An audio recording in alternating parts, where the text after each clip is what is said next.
কি আমাদের লাগবে? আমরা রাজপথে এসেছি, প্রয়োজনে আবার রক্ত দেব,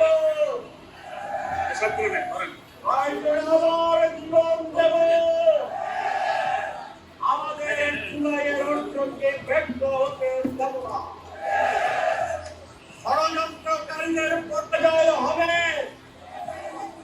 এবং জুলাই শরৎ বাংলার মাটিতে যাই হয়েছে এই দেশের সংবিধানে অন্তর্ভুক্ত হবে ইনশাআল্লাহ।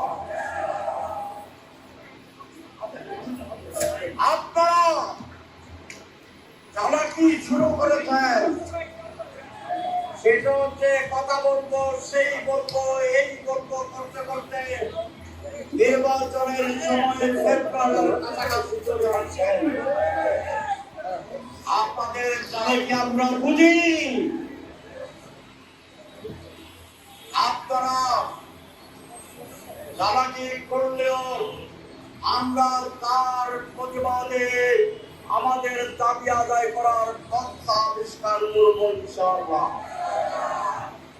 আমরা কোনো নিয়মতান্ত্রিক আন্দোলনে আছি, সোজা আঙ্গুলে যদি কি না ওঠে আঙ্গুল পাকা করব। কি আমাদের লাগবে?